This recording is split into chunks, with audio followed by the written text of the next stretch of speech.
What's up, guys? What up, guys? My name is Ragu Adibala, and this is Talking Funny.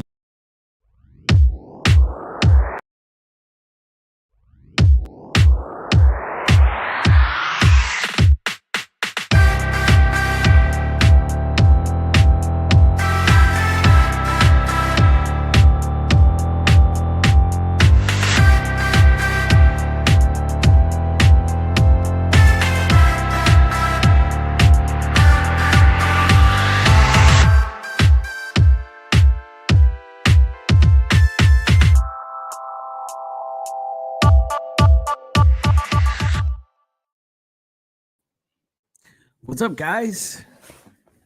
My name is Ragu Adibala. This is Talking Funny. I actually did this a while back and started it in 2020 during the middle of the pandemic. And I thought, this is a cool way to talk to comics, get to know them. Everybody was home. Nobody could go anywhere. Nobody could do anything on stage, and then I continued a bit last year, a little bit, and then stopped. Things were opening up. It was kind of harder to get comics to interview. And then I thought, you know what?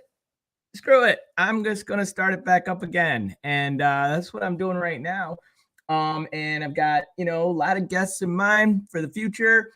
But we're talking about today, special day, 2/2/2/2. It's crazy day, right? It's crazy. And just as crazy as that, my guest today, oh man, he's a great friend of mine. I met him many years ago. He's been doing comedy a little over, I think it was like 12 years now. And, oh man, he's packed it in. He's done a lot. He's done producing, does shows. He just started hosting the mic at Comedy Shrine. He's got a podcast himself. And let me bring him on. Rudy Ruiz is going to join me right now. What's Did up, I bro? pronounce your last name right? I've known you all this time, and I don't know how to pronounce your last name. It's Ruiz or Ruiz. It's Ruiz. Yeah. Or Ruiz. Okay. Yeah. Can you hear me pretty good? I can hear you great, man. Can you hear me? Yeah, I can hear you. Cool. Yeah. Okay. All right. Yo, so great to have you on. You are the first guest after a long time. I just started it back up again. Yeah. And we got a lot to talk about. I know, I've heard about your background. I heard a lot, but a lot of people don't know who is Rudy. I know that chant just. But I want you to take us back to when you started comedy. What made you get into it? Why? What piqued your interest? Tell us your journey. I started comedy April 5th, 2011, I think it was. Okay. Yeah, I think it was 2011. Actually, I had just gone through my first divorce, and that took a toll on me. But that's when I actually started comedy. The year before, in 2010, 2009, 2010, I was in a really, really dark place because we've been together 15 years. So, I'm not going to get to the whole details of the divorce. The point is the divorce happened. It hit me out of left field. Didn't realize we were getting divorced. So I got thrown into single life. I didn't know how to be single. Because basically, I graduated high school when I was 17. And then me and my ex-wife were like high school sweethearts, rather. And then we just dated, had kids, got married. That's what Mexicans do. We have kids first, never get married. But anyway, so I never had like an actual single life. Throughout all my 20s and my early 30s, I was married. I was faithful, I didn't cheat. People don't really I get that shit all the time, man. Like, they don't believe I've never cheated on anyone. Wow. I've never cheated. I swear to God, I've never cheated. But anyway, the point is that so I didn't realize this divorce was coming. So when it hit, I went through really bad depression. Okay. I think like 2009 is when I got on Facebook and I started finding a bunch of old high school and college friends that I hadn't seen in years. And at the same time, I'm just, at the beginning stages of going through a divorce, going through court and everything. Right. So I would post these really I was like venting. I wasn't getting into details, but I would vent, but it came off funny to my friends on Facebook. Okay. So I had a friend of mine reach out, and she's like, "Hey, you ever think about like trying to do stand-up comedy because Right. your posts are funny?" I get mad. I'm like, "Bitch, I'm not trying to make you laugh. Like I'm in pain. This hurts. That's Like hilarious. I've never been to a divorce." Right. So that kind of planted the idea in the back of my head. Okay. And so, these posts that I was making, I'd have other friends inbox me, or they'd leave comments. Yeah. This made my day. This was really funny. Yeah. I was like, damn, I wonder if I can do stand up, because Right. I've always been attracted to stand up comedy. Even when I was married, I'd ask my ex-wife, I'm like, what do you think about a stand up comedian? It's like, oh no, you're too blunt. You're too, you have no filter, Right. this and that. I'm just like, all right. So she never really encouraged any of it. But then, so finally I started, because I didn't know how to do stand up. I didn't know where you went. Right. So where I was living at, there was a show called, I don't know if you remember this show. It's called Comedy Under the Tap. Yeah. Yeah. Yes, I know that place. I've Yeah. been there once. Yeah. It was a lower level of a Yeah. building. The bar was called the Tap House, which is still Right. there. Right. So the room was underneath the bar, essentially. Right. Yeah. The lady that ran it, her name back then was Amelia Kleinman. She got married, and she has a different last name now. Yeah. Yeah. So before I got into comedy, I would go there like religiously every Tuesday, because that's when she had her showcases. Okay. So I started seeing a lot of comedians that I'm still friends with to this day. But I always wear suits. That's what I'm known for. Yeah. So when I would go out to bars or hang out, this is even before comedy, bro. Like when I went to a bar just to hang out and drink, I had a suit on. Yeah. I've always been that way. It's never changed. So it just Right. kind of translated into stand-up. So then I went there maybe like 3 months, like every Tuesday. Okay. Funny story, that's how I met Xavier Lamont, who's like a brother to me. Yeah. He was closing out the show. Remember, I haven't done stand-up yet. He was closing out the show. I was sitting up front with two of my friends. I got in a suit. I got in my fedora. My friends got a suit on, and then my other friend just, scraggly looking white, he looked like a biker. So every time Excel made a joke, we would laugh, but I'm also paying attention to how he's, operating on stage, because I'm trying to learn this shit. But every time he looked in my direction, I wasn't laughing, only because I'm paying attention to like his setup, punchline, his stage presence, how he works around the stage. So he thought that one of his bookies sent me there to collect money. Oh, and he didn't have the money. Wow. Yeah, he didn't tell me this till like I think like maybe 2 weeks later we met somewhere. Yeah. And he's like, dude, I legit thought you were there to break my fucking legs. Like I made a bet on some sporting thing and I didn't have the money. He goes, and every time I looked in your direction, you weren't laughing. I was like, no, man, I'm not a enforcer or some shit. Right. But so then that was in 2011. So then April 5th, that's when I got booked at a show called the Backham Comedy Club. Okay. And that was in Algonquin. Rick Piccolo was the guy's name. He passed away a few years ago. And so, but that day, my maternal grandfather died of Parkinson's. He died like around noon. So I had to leave work, go to where my grandfather was at. Everybody's crying, all emotional. And then my mom was like, "Hey, don't you got that comedy thing tonight?" I'm like, "Yeah, but like my grandfather just passed away. So, go do your comedy thing."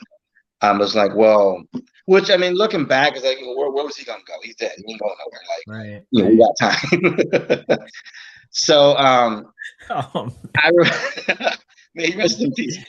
I'm not gonna pay my respects. I'm gonna go and crack some jokes. Right. So, a friend of mine, we drive up to Algonquin.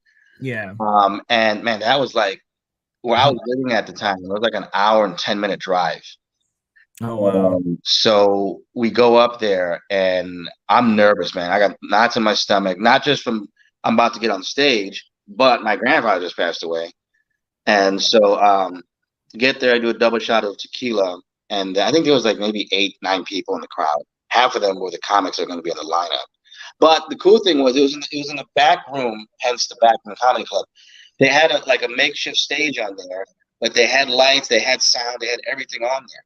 So I want to say I was like the third or fourth in the lineup, and it didn't hit me until they were about to say my name, where I was like, shit. I'm like, the only thing that I'm working on is like a kettlebell story I had in the gym, and then necrophilia.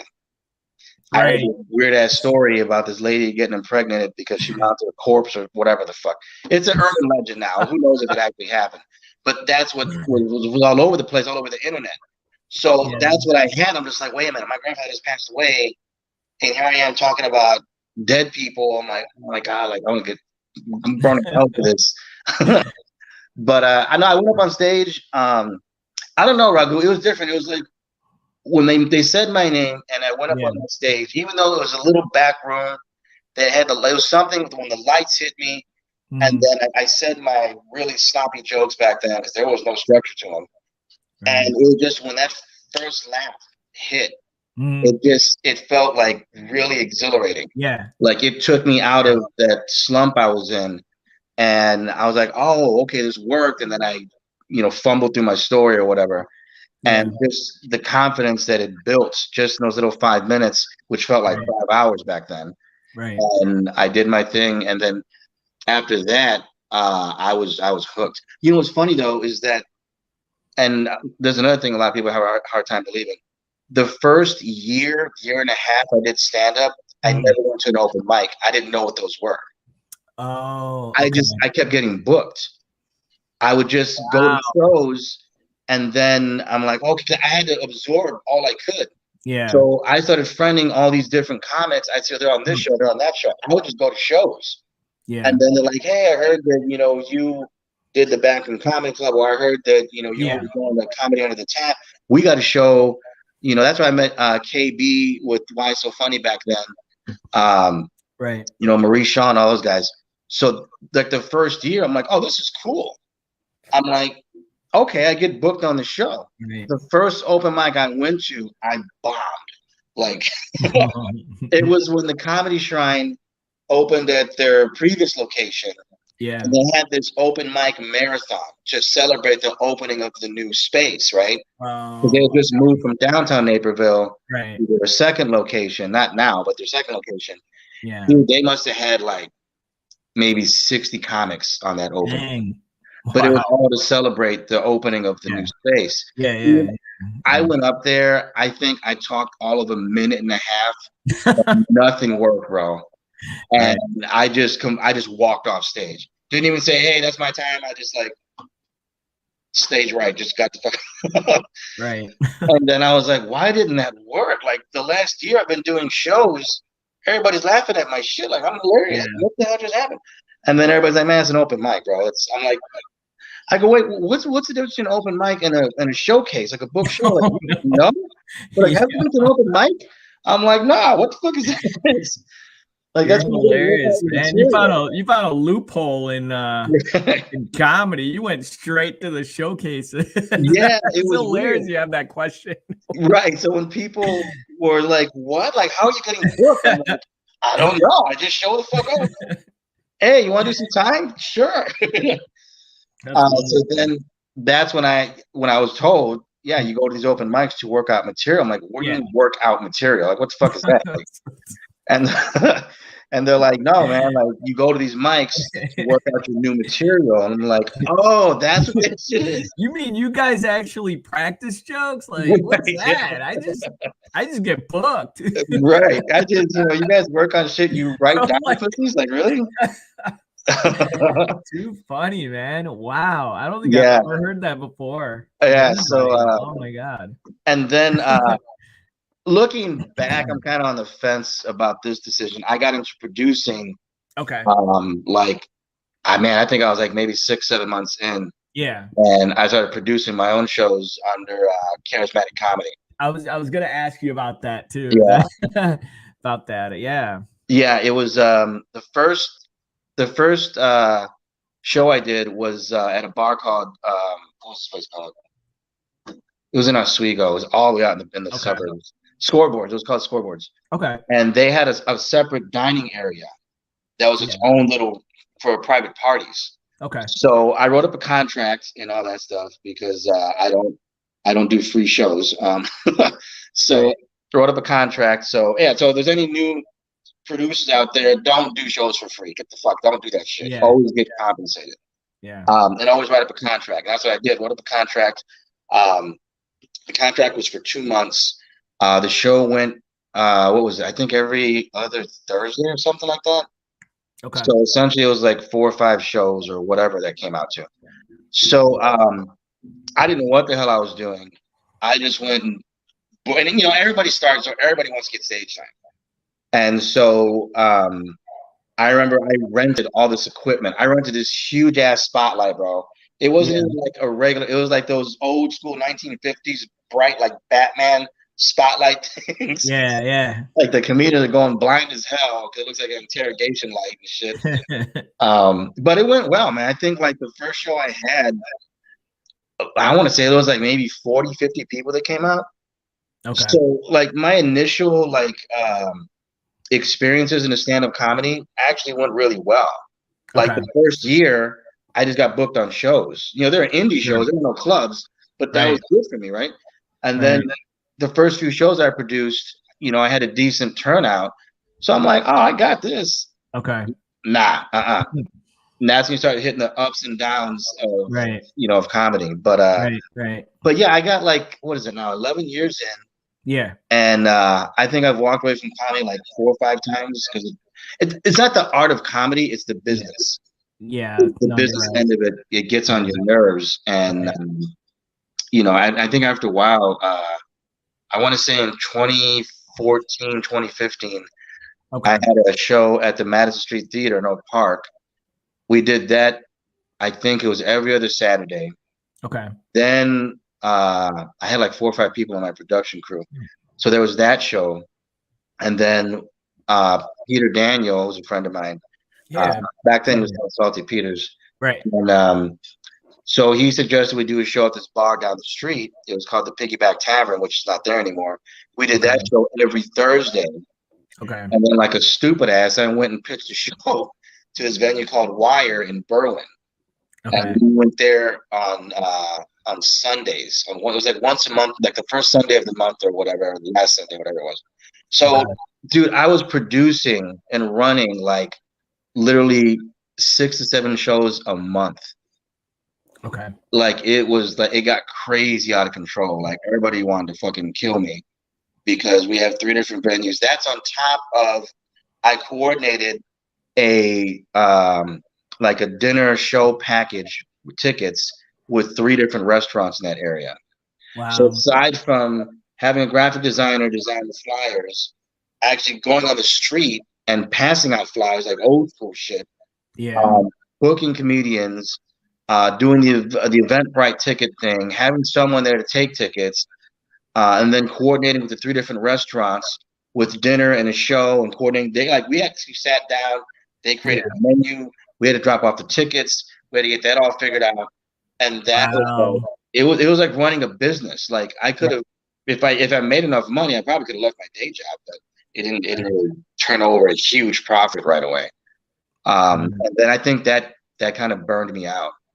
And I got away from it for a minute. And but yeah, man, if you take on too much as far as producing, that shit'll burn you out quick. Right. And but no, other than that, I've learned to, you know, not take on more than I can handle. Right. And to really don't take things so personal. That was a big thing in you know, going stand-up comedy. So no, I don't think I could ever stop doing it. I think I'm always going to do this, whether I make it or it depends on what your idea of making it is. But right, yeah, we all have goals, something we want to reach. You know, it's like, hey, I just want to get to this point, or you know, whatever you're content with, of course. Yeah. And, but yeah, when I first started, I was like, oh man, I'm gonna be famous. I'm gonna get started. Yeah, man, we all started like, exactly. Like, when am I gonna get my special? Yeah, I'm gonna get on TV. You know, they're gonna have this truly Hollywood story behind me and shit. And then once you realize, like, the odds of that happening, or And then for me anyway, it's like, you know what? I'm good with what I do. Yeah, exactly. If it happens, it happens. Yeah. If not, no big deal. That's what in an interview, Seinfeld, that's what he said, when he started. It's Yeah. like, I didn't know what I was doing. I was just out there because I like telling jokes. Yeah, That's all I right. wanted to do. That's all I wanted to do was get up there and tell jokes, and Yeah. that's it. Just focus on that. Right. Do what Yeah. you love. You never know where things Right. take you. Just keep going, I guess. Yeah. Who are your influencers? Oh, I got a lot of not just obviously comedians. Richard Pryor is top of my list. But Richard Pryor, and then the one comedian that when I heard his album, it really resonated with me was George Lopez. Oh, cool. Yeah, of When course. George Lopez, I think it was called Team Leader, is one of the albums he made. Okay. And his stories about being Mexican, growing up in America with a Mexican family, I thought all the shit he talked in that special, I thought that only happened to me and my family because we're Mexican. Yeah. So when he started talking about the cucuy and all that shit, and all these different, like, growing up in a Mexican family, I'm like, wait a minute, I go, that happens with everybody? Like, all Mexican families experience this shit. They have this uppity ass, arrogant ass aunt that has no reason to be arrogant, like broke ass people. You think you're better than everybody else. I don't know. I thought that was just in my family. Yeah. You have this super religious grandmother or the very condescending uncle or whatever. Right. I'm like, I thought that was just my family. So when I heard that album, I was like, wow. I'm like, damn. I'm like, that really like got its hooks in me. And I listened to that album just nonstop. But yeah, there's Richard Pryor, George Lopez, Carlin, all the greats. Lenny Bruce, Mom's Mabel, Lenny Bruce, Bernie Mac. Man, I could sit here for hours, but those off the top of my head, those those are the ones that really come to mind. Bill Cosby, I know I'll probably get some shit for that, but he's an amazing it's a tough one. He was very talented. Yeah, he's very talented. It's a tough one to talk about. I know what you mean. Yeah, his ability to tell a story and drag it out for like 20 minutes, and it's hilarious the entire time. Exactly. It was really cool. Yeah, all the way through. So you in your comedy, you talk about your condition. We say alopecia. Right? Alopecia, yeah. When did you decide, like, at what point were you like, you know what, I'm gonna bring some personal stuff into this and talk about it? Like, was that like something that you just kind of happened, or how did you decide to do that?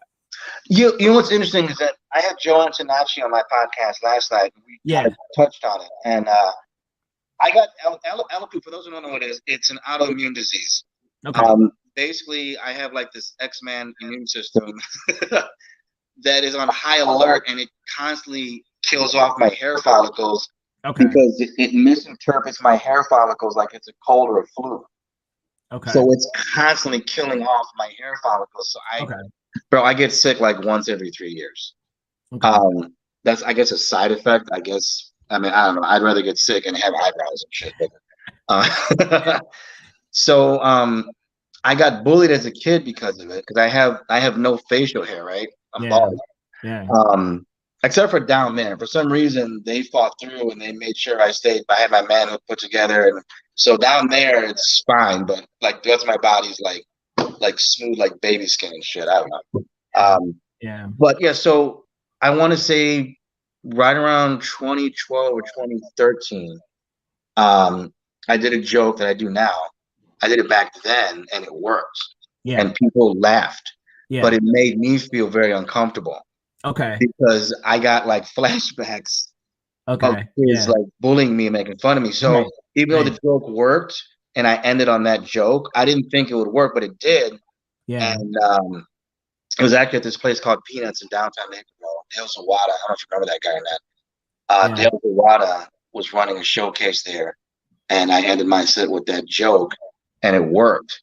So I stuck around, and everybody's laughing, and I was like, "Ooh, I got the feels like it's funny, but motherfuckers ain't that funny shit." I mean, you know. So So I didn't do it anymore because it made me feel very Okay. uncomfortable. So Okay. I'm like, oh man, I don't think I'm over dealing with all the bullying of this Yeah. condition that I have, because it's more of a cosmetic thing than anything else, because it doesn't affect any organs. You know, I don't have any lack of energy. It's just I don't have any facial hair, right? And Right. then I started talking about it. I want to say right around late 2018, early 2019 is when I started talking about my experiences with it. Okay. And I was comfortable, like Joe and Statue was telling me last night, that you got comfortable with it. And then Yeah. from there, I think that's like, honestly, Ragu, I think that material is probably the best material that I do, Okay. because it's outside from the divorce and the relationship shit that I do. But Yeah. when I talk about my unique experiences having alopecia and how people misinterpret it, or just how people's other reactions for it, um, it it makes for really good material. So I just Right. facilitate that shit on stage, and it just works, man. It takes off. And what's Right. funny is that Right.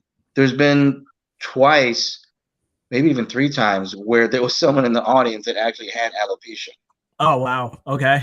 Yeah, I did a showcase, or I did a show Yeah. for the Comedy Shrine back in October of last year. The lady in the front row, I think there's pictures on my Facebook.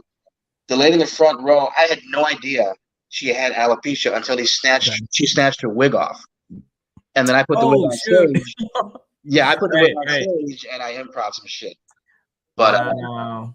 But yeah, Hilarious. like, it's weird because some people won't realize I don't have facial hair until I point it out, Yeah.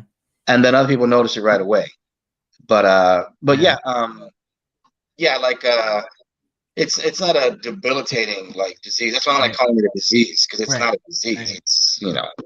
I'm okay with it. Like, Yeah. You save on razor blades and you don't have well, to yeah. all that, Oh right? no, I Man, still have those to are shave. expensive, dude. Yeah, I still have to shave, Oh, okay. Okay. because like if I don't shave for like a week, I still get patches. Oh, It's okay. the ugliest shit ever, bro. Like, Oh, if it, like that's the thing, is like I was telling Joe last night. The thing with alopecia, it'll go dormant all of a sudden. okay. So like if I ever show up and I have eyebrows, a goatee, the alopecia went to sleep. Like it fucking popped.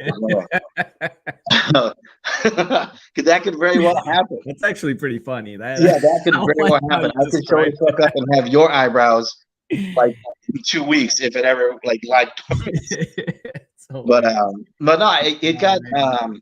when I hit puberty, it went away. Okay. So when I was like 13, 14 years old, it completely went away. Thank God, because I would have been a bitch in high school. And then graduated high school. I didn't go to college right away. So I want to say right around when I was like maybe 21, Yeah. is when my eyebrows started getting thin. I started losing my eyelashes. When I was washing my hair, I had Wow. clumps of hair in my hand. I'm like, what the fuck? Wow. So I had to go to a dermatologist and like, oh, your alopecia Yeah. came back. I'm like, this bitch needs to make up her mind. Like, is she gonna sit around, or is she's gotta stop doing this, man? Oh Like, my God. bro, like the thing is, like, Wow. if you saw me like a year ago, I had a full head of hair, eyebrows, and then you saw me a year later, like, bro, you going through chemo? What the fuck is wrong with you? Like, what happened to your face? I hear Where's you. your eyebrows? I'm And yeah. so yeah, I've had it like this for like, man, 23 years now, 24 years, Right. and I've gotten used to it. Like, I don't know. I like if I had a full head of hair, I wouldn't know what to do with it. I probably would still shave my head Right. because I wouldn't know how to comb it. I wouldn't know what. So yeah. Well, I'm glad you've come to terms and you include it now in your material, because it's great to be able to do that. Yeah. Take something from your personal life, have a humor about it. And, Right. Yeah. because people had cancer or anything, even that's actually a disease they include in their stand-up. It's Yeah. stuff that they go through, and but that's great, to draw from your life, right? That's very raw. It's you. Nobody can take that from you either. So no, and I want to say there's two other comedians that I know of that have alopecia, but I don't think they've done alopecia jokes. Okay. Because it's not easy to do the material. Right. Especially when I take my hat off. Even to this day, when I take my hat off on stage and I open up with, hey, does anybody know what alopecia is? And I take off my hat, and then like I've always worn hats. So when I take it off on stage, I'm very vulnerable in that moment. So it's like, you motherfuckers better laugh at this shit because I took my fucking hat off for you. Hilarious. You know what I mean? Yeah. So you, by the way, this is a trap. You're a contractor, and I'm trying to get you to do the shit in our house, dude. That's why I have you on, really. Okay. That's why I'm just playing. Right. No, but that's what you do. That's your work. You do like painting and all kinds of stuff. And do you ever your clients they know any of them know that you do stand up? Have anybody come to your show? Yeah, I had it happen. I had happened like 3 or 4 times. Oh, really? Okay. Yeah. Out of those 3 or 4, I think it was 4 actually. Yeah. Twice they saw me at an open mic. And then the other 2 times they came across an old video on YouTube. Okay. So I never like put myself out there. They either saw me at an open mic or they found my shit on YouTube. And so they're like, hey, like we didn't know you did comedy. I'm like, nobody knows I do comedy. I'm like, how the fuck? I'm a painting contractor. Why would I? Yeah. And but it was really cool because it was weird, Ragu, because when you have your clients come to see you perform stand-up, it kind of breaks the barrier of clients and contractor. Yeah, I and now it goes off into this like excuse me, you get a little more personal. Yeah. Because now they're like, oh dude, like he's actually funny. Like this is awesome. And so like, well, we didn't, you look good with the suit on. We didn't know you were that funny. Because the other thing with stand-up, it helped me connect with my clients a lot more. Because when I would go like on a bidding appointment and go bid on work, I'm usually there for like a half hour. Sometimes it'll go a whole hour. I want to say maybe 15% of that conversation is talking about prices and colors and what they want painted. The rest of the time, I'm making them laugh. Oh, that's nice. And that usually, I wind up pretty much landing the contract because I wind up making them laugh. So just because of stand-up comedy, I'm able to, connect with my clients and put them at ease. Because the thing is with contractors, we get a bad rap that we're trying to screw people out of the money, or we're doing, shoddy work or whatever. And a lot of contractors, they just go there. They're very straight-laced. This is how much it costs. Okay, I'll hear from you when you call me, and they leave. I don't do that. I get there, I kind of put them at ease and, make them laugh. And when you make anybody laugh, and automatically they kind of put their guard down. And then you can talk to them a lot better. So stand-up comedy has actually helped me land more work as a contractor. Wow. But yeah, to have your clients, your customers in the audience, it's a little nerve-wracking, man, but it's cool. Right. No, that's cool, dude. And I know how that is. It definitely helps you in your job, Yeah. I'm in marketing. I definitely when you're talking to coworkers or when you're at work or for anybody really, it kind of you tend to connect with people more. You tend to, I know it's when you're on site. I used, of course, before this whole pandemic, you're in an office environment. It was a lot more easier to do that. Now, like everything's on video. Right. It's a little different, but it definitely translates into your work. It helps a lot. So what is your favorite thing about stand-up? What keeps you going? What keeps you motivated? My favorite thing about stand-up, I'm allowed to be as conceited and arrogant as I want, and I get away with it. Nice. Yeah. I mean, I know that's a very blunt answer. It makes sense. I mean, given my personality, I've always been arrogant, but I think my charm kind of balances it out. I was just gonna say, you have likability. It doesn't come off as arrogant at all. I think you're just more like there's a bit of there's confidence there too in who you are and what you do and all that. So that kind of comes out. But yeah, you're if anybody doesn't know Rudy is one loud character, and I don't mean that in like voice. I mean that like you definitely put yourself out there, and Oh yeah, you know, in a big way. So yeah, that and you have kids, right? You said you yeah. have I have a kids. son. He's Yeah. 25. Okay. My oldest daughter, Isaiah's 25. My oldest Okay. daughter, Jocelyn, she'll be 22 next month. Cool. And then my little girl, the one that everybody sees on Facebook all the time, Yeah. Elia, she'll be 16 in May. Wow. I Very know. cool, man. Yeah. Do they ever critique you, or like have you ever heard your material and be like, Oh yeah, hey, my daughters have been to my show. that's not good. Yeah, my son actually came to a show a Okay. couple years ago. Okay. That was funny because you know Kyle Allen, he runs the mic. And, Yeah, Kyle. Yeah. he was running a show in Yorkville. Okay.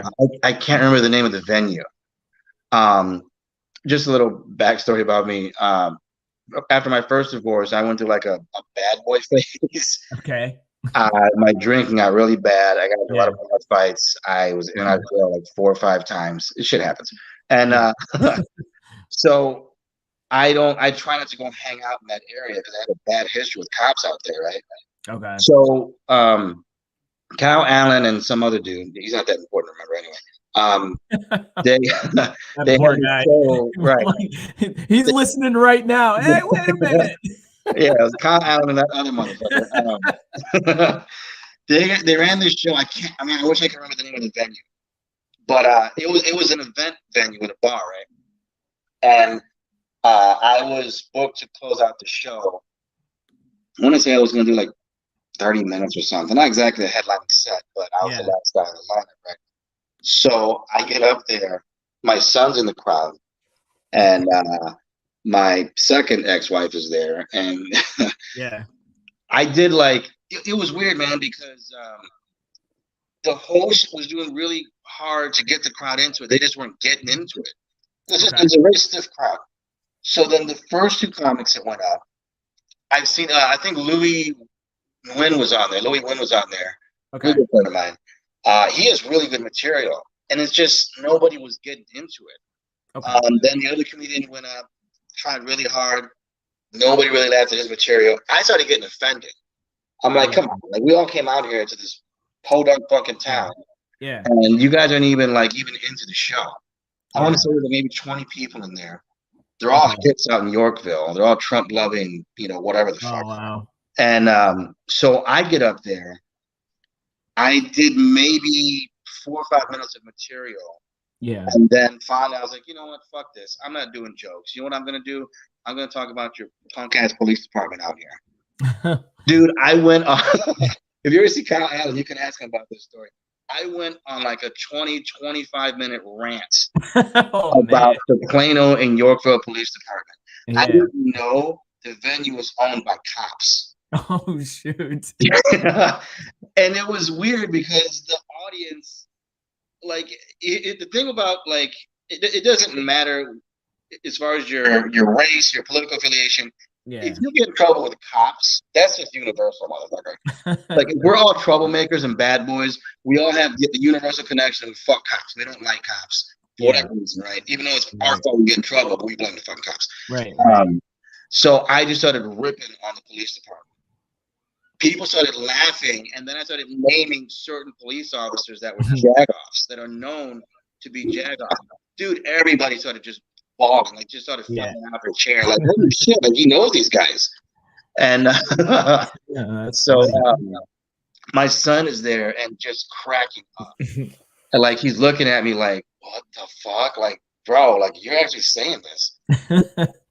So that was that incident. Wow. Both my daughters, when they came to a show at the New Comedy Shrine a few months ago, I was like, hey, I'm going to be at this, I think it was the 8 at 8 showcase they had. Okay.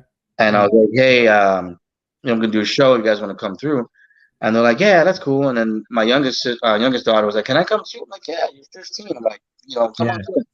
So they get there, and right before the show starts, they go out there. I'm like, okay, look, your dad might say a few things on stage that you probably aren't too familiar with. I might get a little descriptive about my encounters with women. Yeah. I'm just letting you know. Because I'm very liberal with my kids. I cuss, curse, everything. Like they're allowed to curse around me. I don't. That's just how I grew up in a very strict household. Like we were allowed to have opinions. If our parents said some fucked up shit to us, we couldn't say anything, or else we get the shit knocked out of us, right? Yeah. So with my kids, I allow that communication. Like you can curse around me, just don't curse at me. Yeah. And we'll be fine. But yeah, no, they've been out there. My kids are actually hilarious. They have really good senses of humor. Is it senses of humor? Sense of humor? Sense of humor. They have really good sense of humor. I think that's no matter how many people. Yeah, man, those people have a great sense of humor. See, I think it makes sense. Okay, there we go. Yeah, I thought it was senses of humor. Like everybody. If anybody has an opinion on that, we'd like to know. Right. Yeah. Any English teachers out there? Yeah, you know what's a funny story was one time. This is when the whole Cosby thing broke. Right, it was all over the news. Okay. I was grocery shopping, had my girls with me, and as we're in the ice cream aisle, and my youngest daughter wanted these fruit pops, right? Yeah. And so the sticker that had the price on it was covering. They were grape flavored. The sticker was covering the G. So Elia looks at it. It says rape flavor. She's like, rape flavor. She's like, who's gonna buy those? And then without missing a beat, Josh is like, Bill Cosby's gonna buy those. Whoa. I just fell out. I was so fucking proud, Ragu. Oh, wow. Right there. You fucking make that joke. That was awesome. That is good. Oh, man. So yeah, my kids, they have an amazing sense of humor. All three of them do, yeah. Did your style of comedy change at all? Like when you first started to now? Or did you go through any phases or that's a good question. I don't know my style. Okay. Because I think we talked about this several times. I have a hard time writing jokes. Like I can't physically write set of punchline. So I think my style is more conversational / storyteller, I guess you'd say. Okay. I see that. One thing I'm really good at, but I don't do it on stage, are puns. Like, okay. For a minute, I do the dumb shit on Facebook where I make all these puns. Yeah. And then I had a few comments like, do you ever do this on stage? I'm like, hell no, I don't do that shit on stage. Like, dude, these are actually pretty witty. Like, they're really fun. I'm doing that shit. But what I think what's changed with me is I think looking back at some of the darker stuff I've been through, I can pull the funny out of it now. Okay. And I wait for it to just kind of chill out for a minute. Where before, when I had started comedy years ago, if something bad happened, I was like, man, I got to talk about this stuff on stage. But it didn't come out funny. It was just too raw. And it didn't have that, that punch to it. So now, having 11, 12 years in, now when I go through something, I'm like, oh, this sucks. This hurts. I know something in here is going to be funny. Just let me ride this out. And then I'll revisit it like 3 or 4 months later. And then I'll run it back in my head. I'm like, there's the funny part. Okay. And then I'll, do that shit on stage. Like when I was married to my second ex-wife, I'm not going to say her name, but she had really bad bouts with alcoholism. Okay. And she was a combative alcoholic. When she got drunk, she would hit me. And like back then, that shit wasn't funny, bro. Right. But when I let the shit ride out, and then finally I can talk about it, I'm like, yeah, this bitch got drunk off Chardonnay. I guess it's just a pussy ass drink to be an alcoholic on. Right, exactly. Back when I drank scotch and tequila. And, I did shots. I drank out the bottle. Bitch, you're getting drunk off Chardonnay. That's such a pussy ass drink. Why don't even claim alcoholism in that shit, man? Yeah. So weak. So yeah, after that shit, I'm able to just let it flow and heal from it, and then I'm like, okay, now I can talk about this on stage. I mean, look at the alopecia thing. I did it back in 2012, and I had to wait 7-8 years before I could like talk about it. But I think that's about it, because I mean, usually when I go on stage, it's usually just off the top of my head. Right. And then if it sticks, I'll type it in my phone. I'm like, okay, this worked. Or I'll record my set and I go back and listen to them. Like, okay, that works. And then I'll make like bullet points, and that's usually how I create. Is I'm more comfortable with working out material on stage in front of an actual audience. Right. And I think that's my lab, so to speak. Okay. That makes sense. What's your Instagram handle? Where can we find you in social media? Oh, Instagram, it's comedian Rudy Ruiz. Comedian Rudy Ruiz. All together, right? At comedian Rudy Ruiz. That's his handle, Instagram. Rudy Ruiz on Facebook. You can follow him in person if you want. Just very good, Rudy. So now I want to go into my final segment.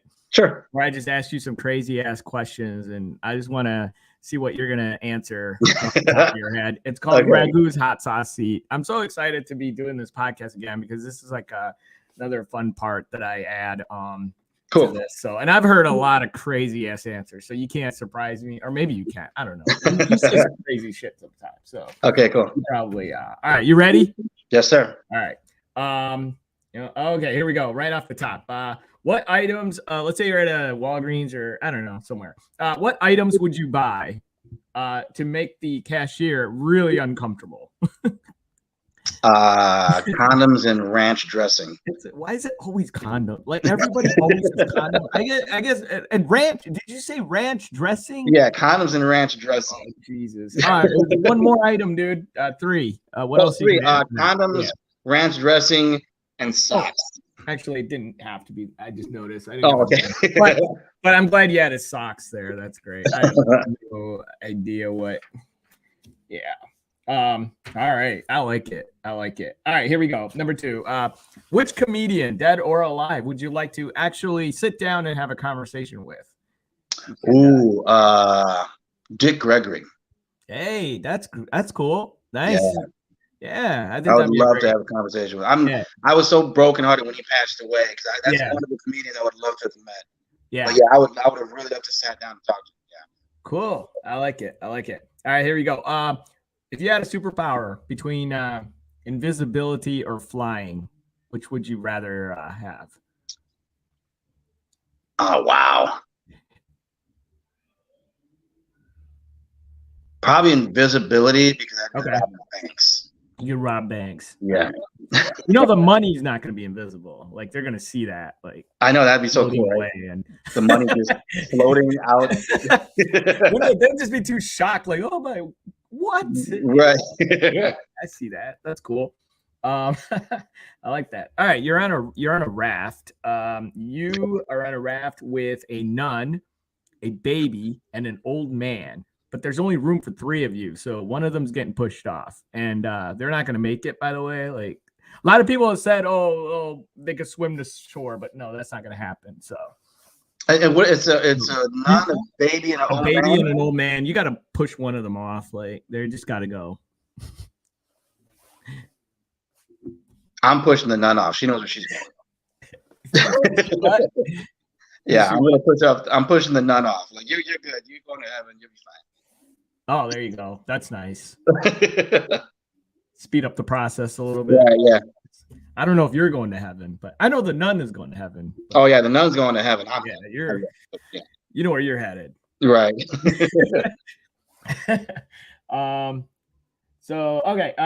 Name something you can do with a pencil besides write with it. Oh, I can flip it through my knuckles. Hey, that's a popular answer.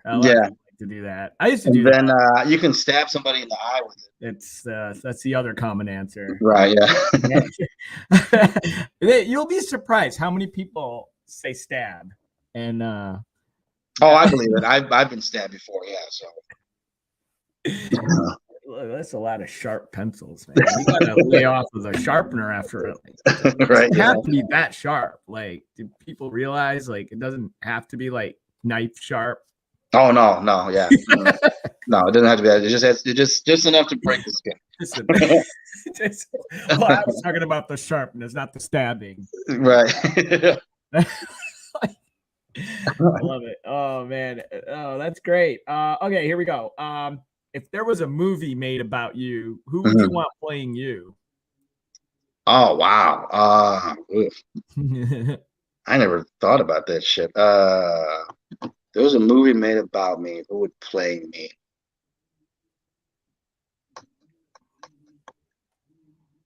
You know who I would think? Hmm. Batista. Yeah. No?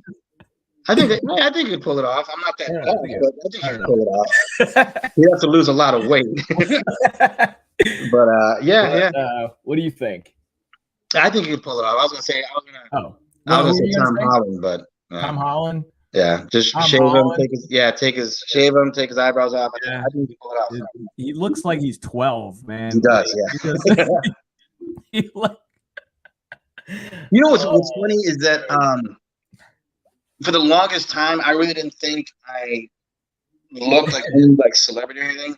But then Lex Luthor, that movie Powder, I get that shit all the time. Lex Luthor? Yeah, Lex Luthor, and then the dude that played Powder in that one movie Powder. Oh, I never saw He's that. white as hell. Yeah, just go and you'll laugh your ass off. You'll know exactly. Oh, okay. I'll check it out. Yeah. Okay, you're writing an autobiography. What is it going to be called? Your book. What would you? Oh wow.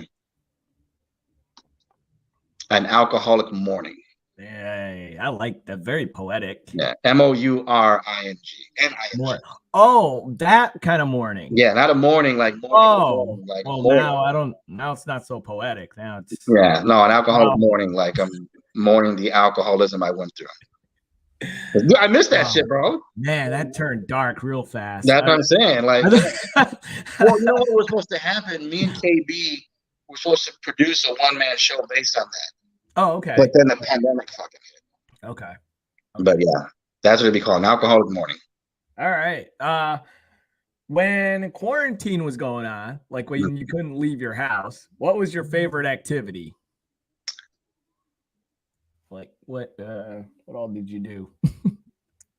I started reading again. Like actual books. Wow. Yeah, I'm a big bookworm. I have more audiobooks than anything else.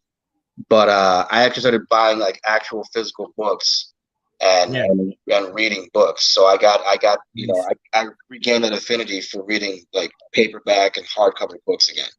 Nice. Yeah, I have a really weird array of books. But yeah, that's what I picked up again. Nice. All right. Last question. Ragu or Prego? What do you Ragu, duh. Yay, there you go.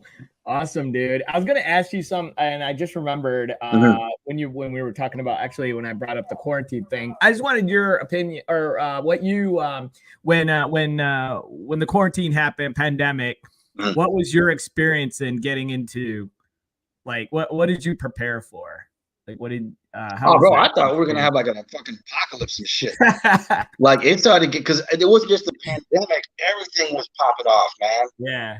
And I was like, oh, dude, I got to start getting pistols again. There's a reason I don't have them in my house because I will use those motherfuckers. That's why because I don't keep them in the house. Nice. That's why my kids don't want me to have pistols. I will fucking use them. Like, I got kicked out of my apartment one time because these birds were shitting all over my Camaro and I killed the fucking birds. Like, yeah, it was with a pellet gun. I think I shot like 5 or 6 birds. So if everybody's watching, don't get offended. I got kicked out. But the fucking point is like, they pissed me off. I did I take care of my Camaro and they kept shitting on the car after I cleaned it. So I got high one night and went out with my pellet gun and there was like 6, 7 birds at the bottom of the tree and shit. Well, I mean, the way the birds think about it is when you gotta go, you gotta go. Right, yeah. I don't know. But yeah, when that pandemic thing happened, I got nervous for a minute. Okay. And then when things I don't know if they calmed down, but like I actually, you know what? When everything came to a standstill, I was like, okay, cool. Like we all need to take a step back and like really chill the fuck out.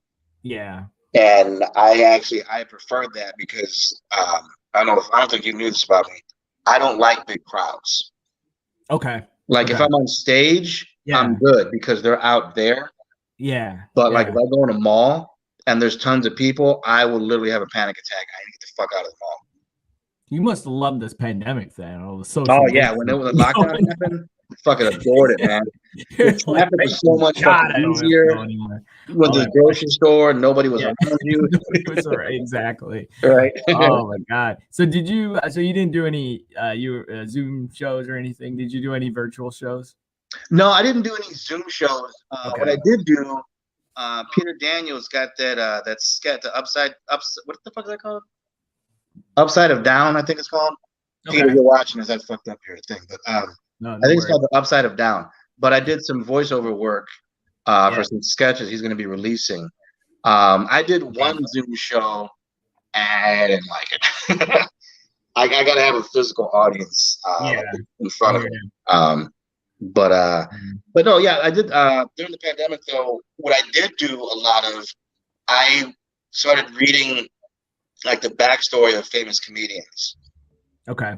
Like, you know, their upbringing and all that to kind of get you know, why they do comedy the way they do. But I couldn't get into the Zoom shows. I tried. I couldn't do it. It's different. What I got out of it was networking. Because I auditioned a few things, and that's how I'm able. Like, I got the thing in LA, the Flappers, because they were doing the Zoom auditions and they were doing Zoom mics and stuff.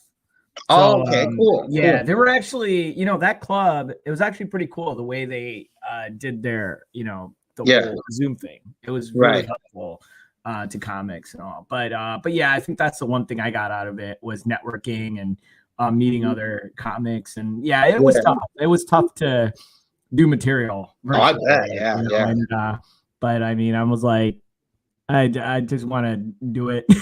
I just want to tell jokes. I don't care. Like, I could look like I'm on what's that, Hollywood Square or whatever, the Brady Bunch, or I don't know. You know, being in different squares. But yeah, things are opening up now. I mean, they're already open now, but you know, which is great. And do you have any? What do you have coming up? Anything you want to plug? You got some stuff you already do, so you can go ahead, plug what you got. Yeah, I got my Before the Mic podcast, which is doing really good right now. I took over the mic as host at the Comedy Shrine. Okay. And I'll be honest, man. They were really receptive with my ideas. Because one thing I there's a few things that changed.